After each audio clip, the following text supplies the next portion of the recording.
The business of writing and publishing is the act of creating and managing intellectual property, mostly, predominantly copyright.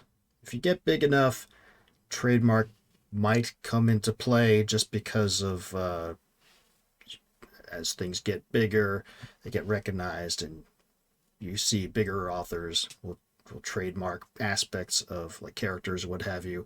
I think Robert Jordan trademarked Randall Thor, for instance. But for the most part, trademark doesn't matter that much for writing purposes. But copyright is king. And where a lot of writers, looking around, don't understand it. So I'm Michael Kingswood. I write fiction for fun and profit. I haven't always been a writer, though. I was in the Navy for 20 years doing submarines, among other things. And I just finished my new Space Navy novel, military science fiction. That's going to be coming out at the end of June, drawing on my naval experience. And it's going to be great. You're going to love it. And you'll get to back it on an Indiegogo campaign here starting in about a week or maybe 2 weeks in preparation for that release. So stay tuned, looking for that. But anyway, I wanted to talk a little bit about copyright stuff today because over the weekend I came across this nice lady here, Jenny Hansen Lane, who I don't know who she is. Never encountered her until I saw one of her videos. This one, the copyright mistake that cost her six figures, on Saturday morning. I came across that, and obviously she's better at YouTube than I am, and based on what she's saying, she certainly sells more books than I do. She got herself into a pickle based on some basic misunderstandings of how copyright works. And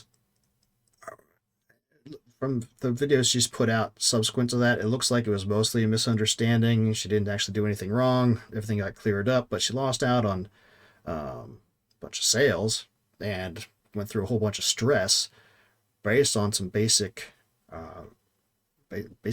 errors that really writers shouldn't make.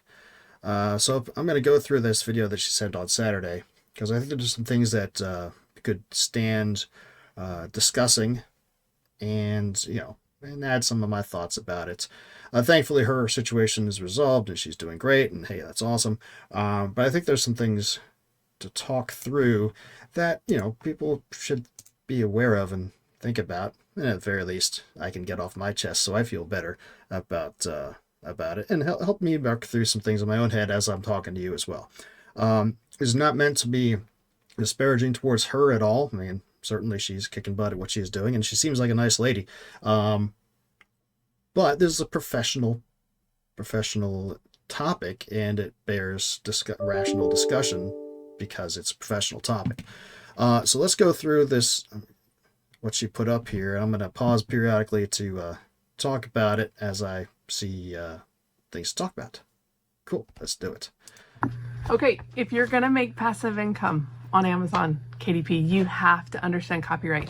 This is a screenshot that I printed out. This is my best-selling book. It has made $36,928.12, and it's not going to make... That's a lot of money. Hats off to her for kicking butt. Awesome. Anymore. Do you know why? Because I did not have the proper copyright for it, okay? I even had this book in hardcover. So together, it made $37,769, okay? But guess what? I didn't have the copyright. So here is the story. Okay, well, first of all, when you write a book, you've got the copyright. There's nuances that she's going to talk about that she's missing, but she's misstating it a little bit. Anyway, continuing on. I started self-publishing in 2022, and it was a beautiful place. I followed so many people on YouTube trying to learn like what is the niche for me. And someone posted a video about a niche that was making, I think it was like $100 a day. And I was like, yes, I'm going after that niche. So I did my best. You know what I did first? I opened up a Canva account and I paid for the subscription because I thought that when I paid for a Canva Pro subscription that I was getting copyright. I've never used Canva. I know people like it a lot. I'm not a big fan of web-based applications when it comes to creating stuff of my own, just because of, well, you know what they say, the cloud is somebody else's computer, and you're always going to have issues with terms of service, and do you really control the files, and do they try to sneak in little rights grabs here and there? Some of these companies have. I also don't like Adobe stuff because Adobe used to be a place where you just bought the program and you could use it and yay, but not anymore. Now they want you to do the eternal subscription forever and ever, amen. And I don't like that at all. So I've learned how to use GIMP, the GNU image manipulation program. It does everything you can need to do from Photoshop, but it's open source free software. You can donate to the place to help maintain it, but it's one of those things where you just don't have to pay forever, which is a very good thing from as far as I'm concerned. What was I going to say? I do use one thing called BookBrush, and that's because BookBrush has a system where they do 3D modeling of your covers, so you can get 3D cover models, and they make QR codes. And I've done a few like YouTube thumbnails off of them, but I've started doing that just on my own anyway, just because I like personal control. So I don't know all the ins and outs of Canva, but I generally don't trust those things. Nothing wrong with using Canva. I know lots of people do. But she's right. There are wrinkles to doing that. Now, she's going to get into it a bit, but I think the terminology is a little... Well, anyway, let's continue on. Like I said, I prefer to use GIMP, but that's just me. I was not. I was only getting a commercial release. Commercial release means I can take anything on Canva and I can export it and I can go sell it 100 times, okay? When you upload to Amazon KDP, you agree that you own the copyright. I did not clearly understand this. And so actually, let me show you one more time the spike here. This book was published January 15th of 2022. Do you see the spike here? That spike was $11,000. This book, my account made $11,000 before it was suspended for copyright. But up until that day, this book had made $8,000 just in January. Okay, so it got blocked. That's what a blocked book looks like, okay? Like flatline, it died, it went to Amazon book heaven. How many of you have had a book go to the graveyard? Never. That's not something that should ever happen if a writer is doing their job properly. Now again, in her later video, she points out and learns that it was really just a miscommunication. She had all the rights she needed. It just wasn't expressed properly. So she didn't do anything wrong, except that there was a lack of knowledge that created issues for her that if she'd had the knowledge to begin with, wouldn't have been an issue. Anyway, so no, this is never had that happen. Writers who do things right should never have that happen. Okay. When my account was paused, when it was suspended, Amazon said, we need to see that you own the copyright to this book. And I was like, wait, I created it. It's a journal. I created it. As I dug deeper, I looked at all the elements that I had used on this book, right? And because it's a journal, we can use free lines in Canva, okay? We can create lines. We can create books out of lines. That's great because there's a lot of room for prompted journals, right? I don't really know much about journals. I'll take her word for it. But the Yeah, there are issues. There can be issues when you're using elements that other people have created, though, right? You have to make sure you have the license, the proper license for it.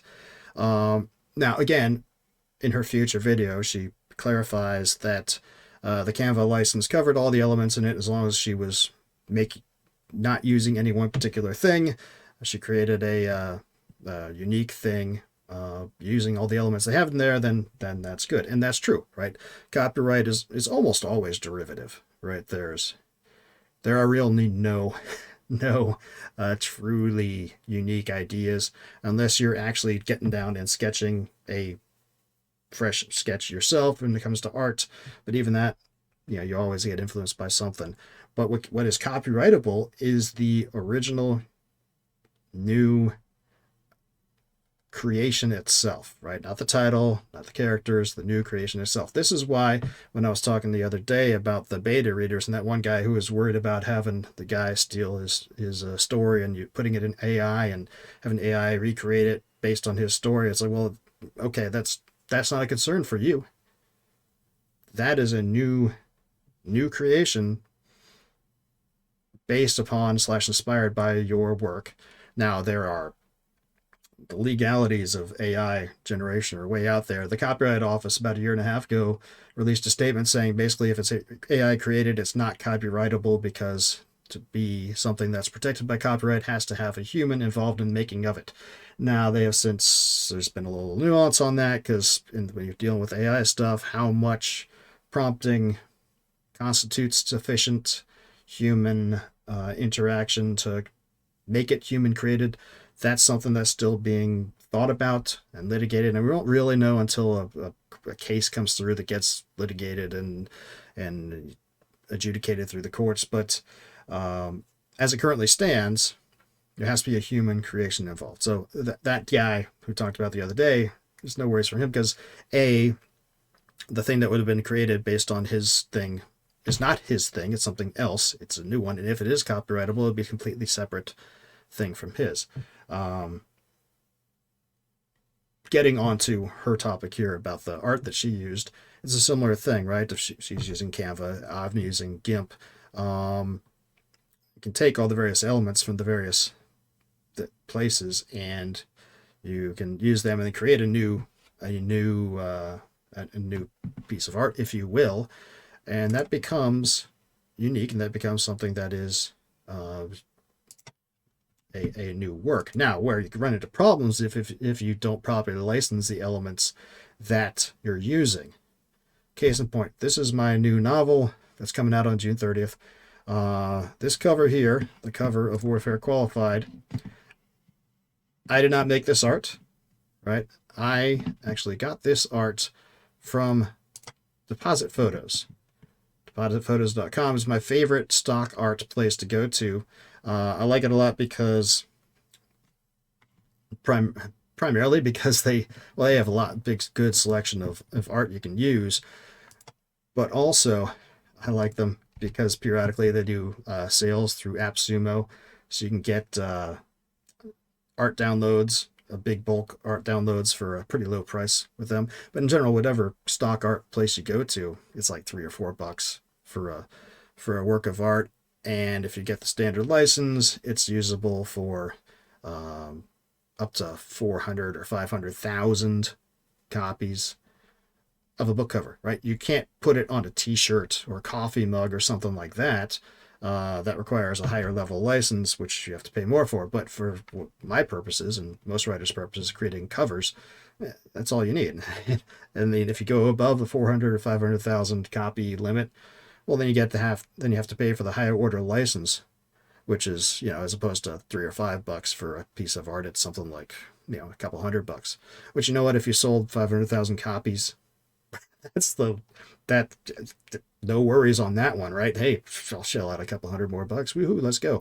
But anyway, about this cover that I did. So the artwork here, the spaceship came off of the stock art, and the font is another thing, something that writers don't think about when it comes to fonts, is that fonts are works of art themselves that you need to have a license for. there's a lot of the fonts that come in on your computer that are generally okay to use. But if you're using something like Adobe or Photoshop or whatever, they have license included with them. GIMP does not. And I initially found a font that I really liked that was initially on my Mac, a DIN style font, and I wasn't sure about it, so I found this font, which was a URW DIN condensed bold, which is very similar to the one I liked, and I found it on on a font site, licensed it for pretty cheap, like $50 or something, and so I can use it commercially. Just can't embed it in the document, which means it can have it on the cover, but can't embed it in the document itself, right? So, hey, good to go. Purchase. So I have the rights to use this artwork. I have the rights to use this font. I created this a combination of the font and the typesetting and the layout and all the other stuff. Using my tools that I have, and so now this cover is composed of fully licensed things created by a human being, so I can use it, right? So there's no worries there. Now I understand Canva that she's using does have a similar licensing style arrangement. She just wasn't fully aware of how it worked, or the wasn't aware that she was fully covered, so she got some issues with Amazon not being able to explain what's going on, right? So anyway, continuing on with what she's saying. That's what this was. It's like a book that gave someone an experience, okay? So as I looked at the cover, though, I had some elements on there. And also at the same time, I learned that if you upload a piece of artwork or an element to Canva as an artist, you get paid every time someone exports that in a document. And so if I'm gonna use someone else's content repeatedly, they're not getting paid. And that is one reason that No, they're getting paid. They get paid based on, I mean, I don't know the ins and outs of their particular thing, but the artist is going to get paid each time the thing's used.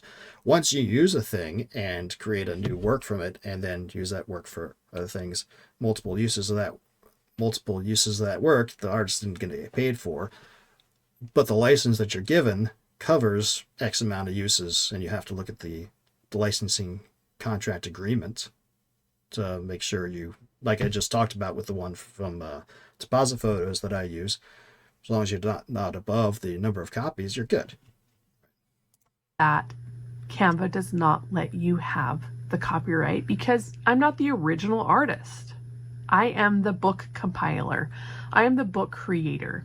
And so I could not show Amazon that I own the copyright of that book that made me $37,000. Yes.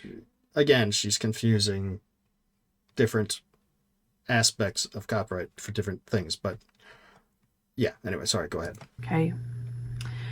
The next step that I took was when they suspended my account, they actually terminated it. And they said, you did not follow the content guidelines, which was true. It was. Not really, right? She just misunderstood misunderstood how to present what she had done. It's true. I did not know enough about the laws. I was just going so fast. Going fast is not a sin, okay? Breaking laws is not a sin. I learned because I didn't do it intentionally, okay? So at the same time, I had all these other covers of books that were selling that I hired a copyright attorney to copyright the entire series, okay? So yeah, so when you get, and that's a good move, right? Getting an attorney involved when you're having issues for obvious reasons. But, if you're doing things correctly, you don't really need an attorney, right? Unless something goes wrong. What you can do is, let me pull this up here.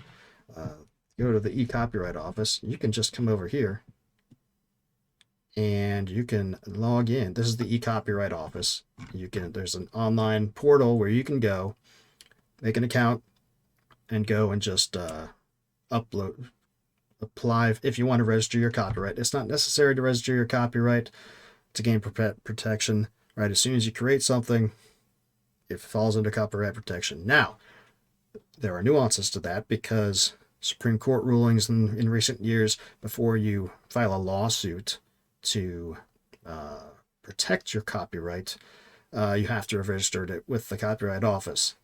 And in general, the rule of thumb for when you should be, there are different remedies you can get depending on when it's registered, right? If you register it promptly, meaning before it's published, and or generally before it's infringed upon, you can always get damages. But if you do it in a certain time period, you can get statutory damages, which, if you can't show real damage, you can't show that, oh man, I lost out on 10,000 sales and I lost out on X number of books, X number of revenue dollars. The statutory damages can say, okay, well, this is whatever your damages may have been, by law you will get X amount, which those statutory damages can go from tens to 5 figures to maybe even 6 figures, depending on how it works out, per copy sold, per infringement, which in the case of a book would be per copy sold. So if she had actually screwed up the copyright, which she didn't, but if she had, and the artist had wanted to come after her, and it was a registered copyright and all that sort of thing, it could have been big bucks, because if she's selling $37,000 worth of books, that's tens of thousands of copies times 5 figures per infringement. That can be big money, which is why one reason why you want to make sure you don't screw this up. But anyway, the e-copyright office is pretty easy to use. You come over here to the registration. You can go over here to the registration portal. You can log in. I'm not going to log into my account, but you can log in here, and the upload system's a little archaic. It's not been updated for a while, but it's easy to use, and you can give in all your information. If you haven't published it yet, you can upload a PDF, and it's like $65 or something to register the copyright on your novel. You can register titles in bulk.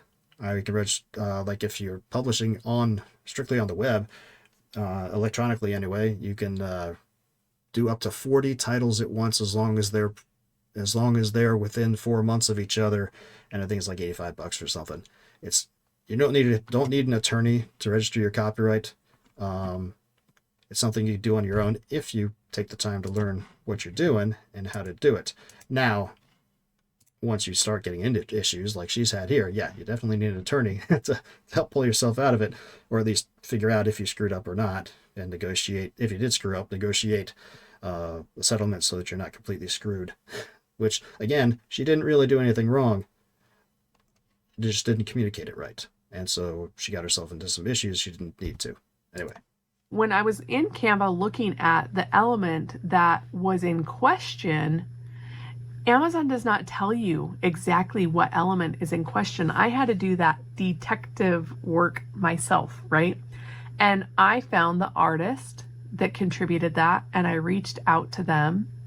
No, sorry, I found them online, and I saw that they sold those pieces, I could get commercial release for $600.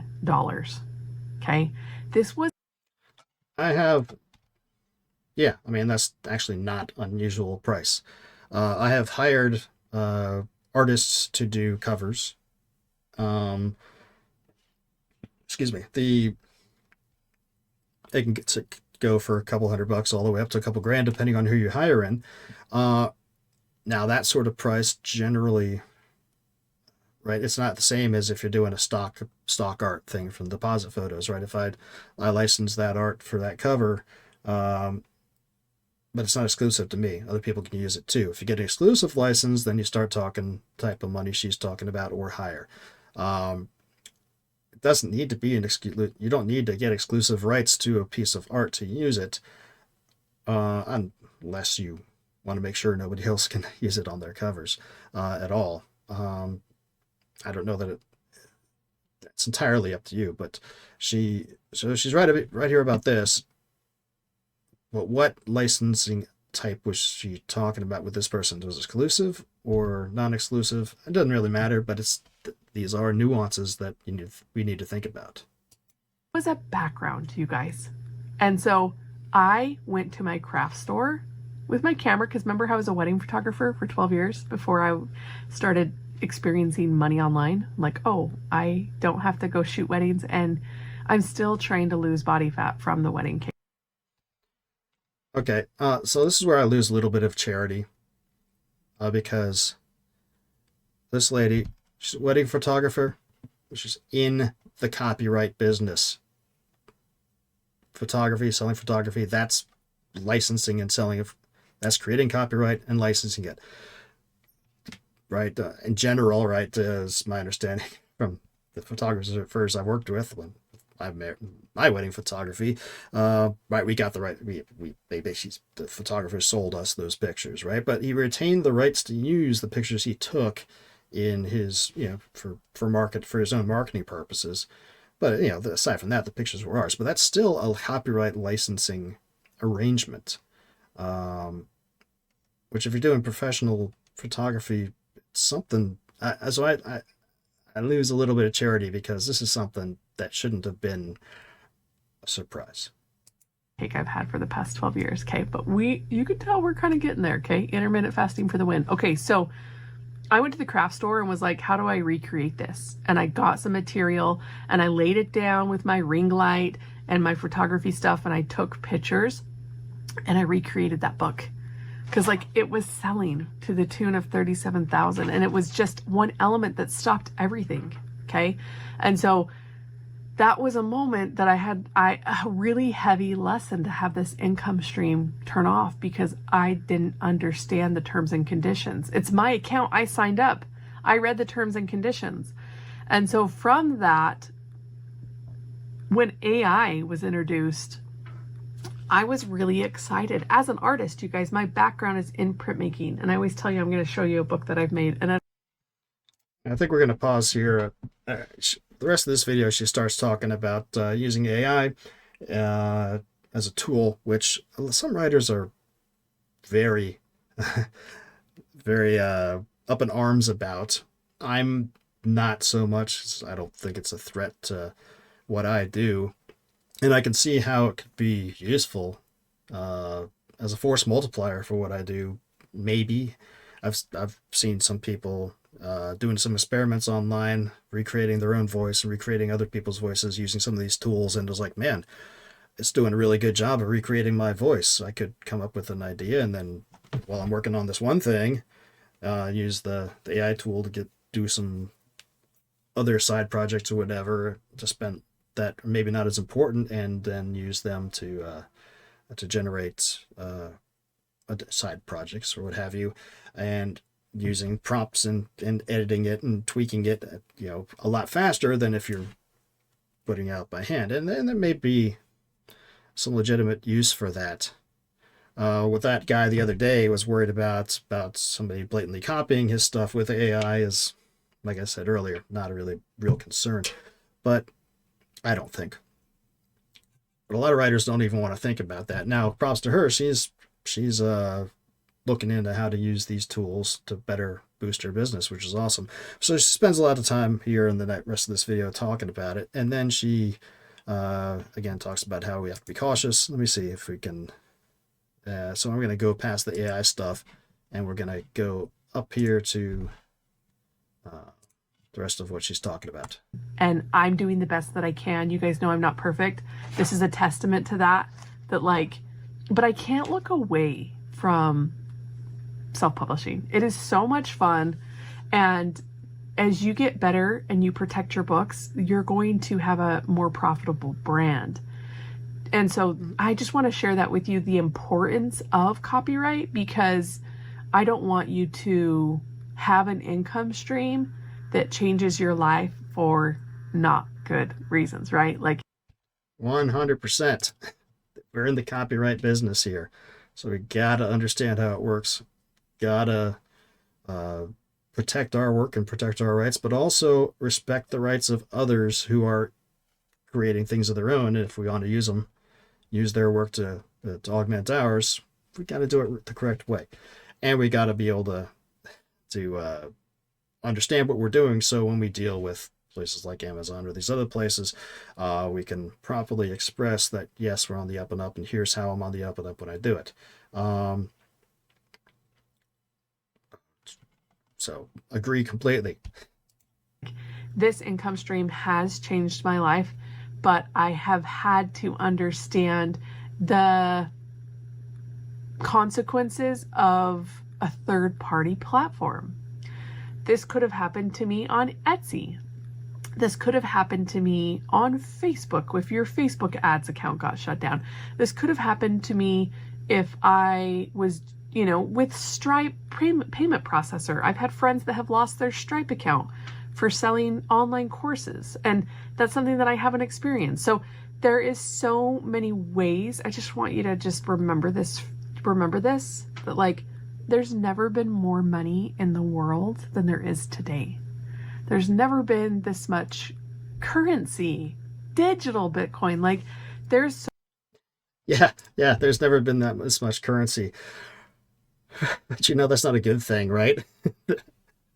Creating more currency. That's called inflation.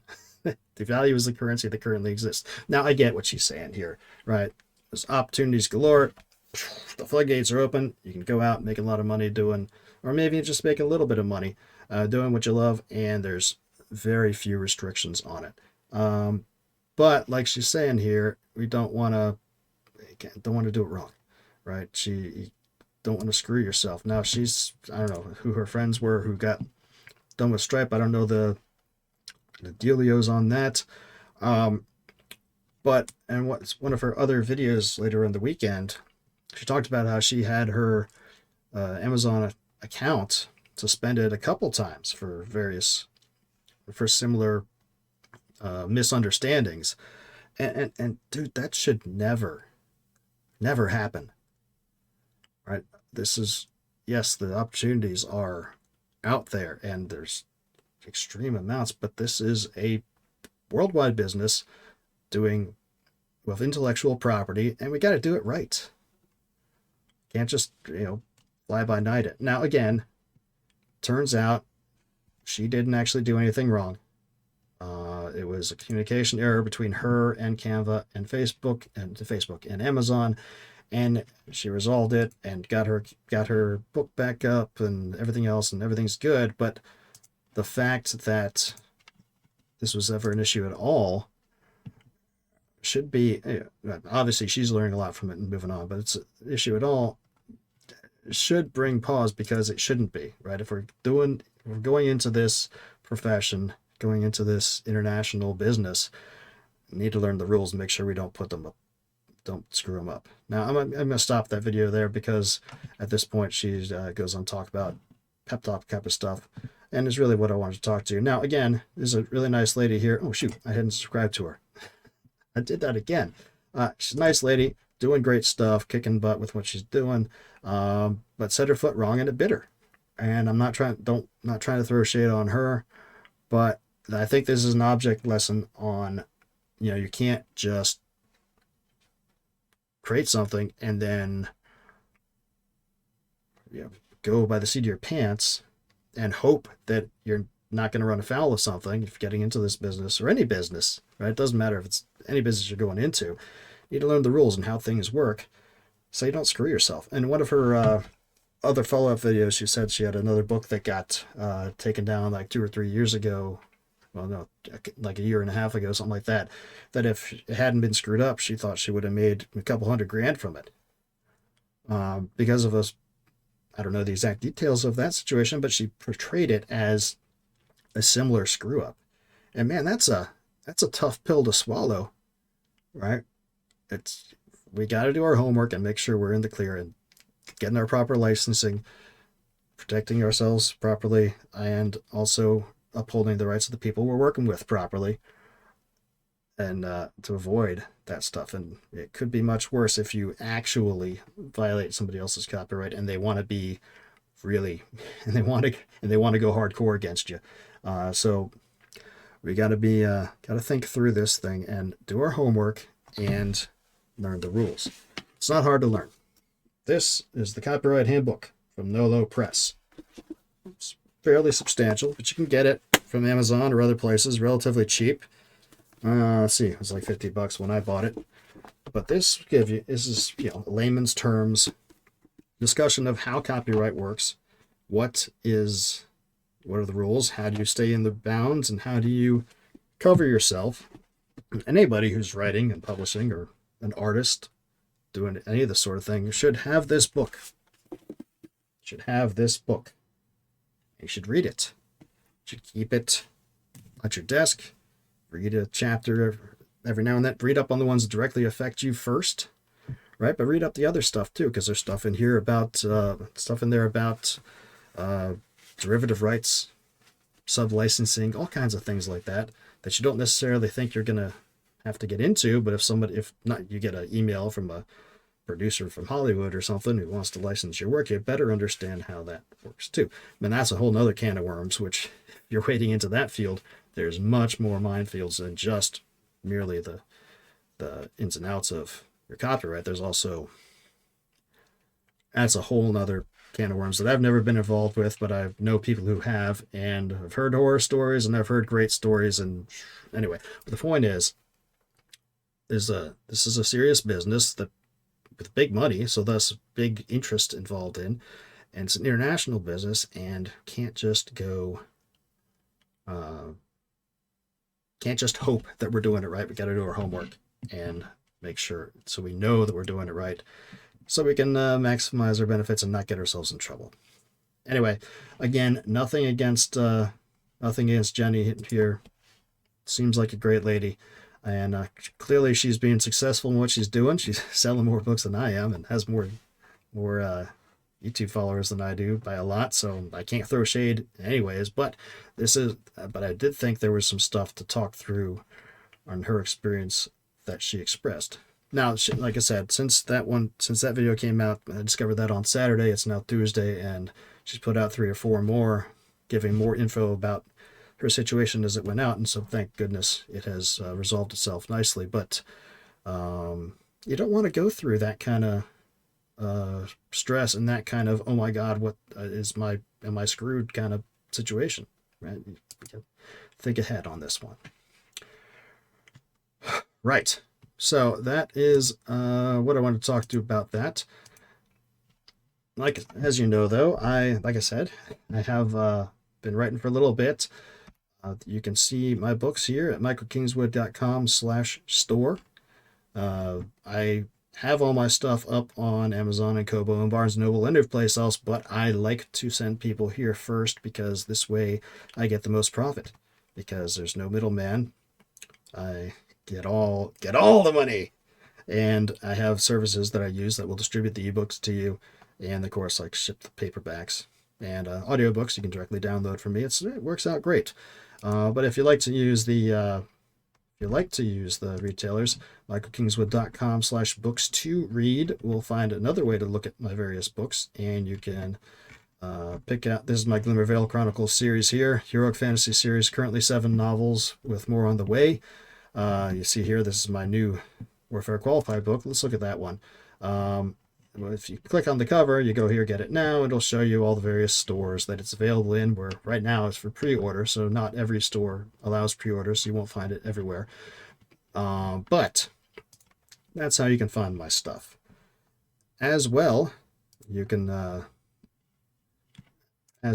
I also like to write and share stories, obviously here on YouTube on Story Saturday, and on Tuesdays, where I'm sharing the first of that Glimmervale series novels. But I also have a Substack here, michaelkingswood.substack.com, where I share more stories. A lot of times it's paralleled with the stories I share here on YouTube and Rumble, but do other things there as well. It's sort of become the blog.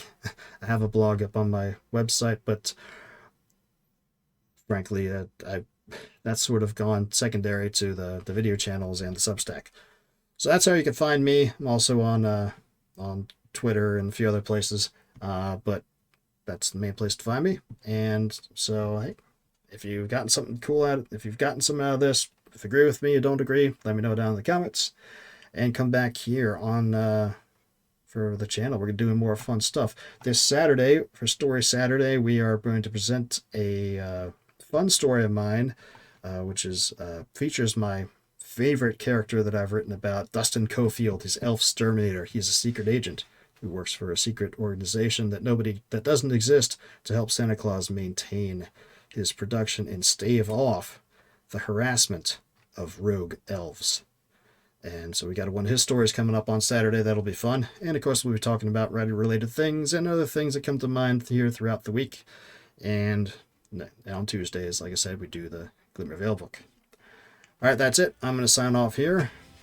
Hopefully you got something out of this. Hopefully I didn't piss too many people off. And I'll talk to you next time. Until then, don't do anything I wouldn't do.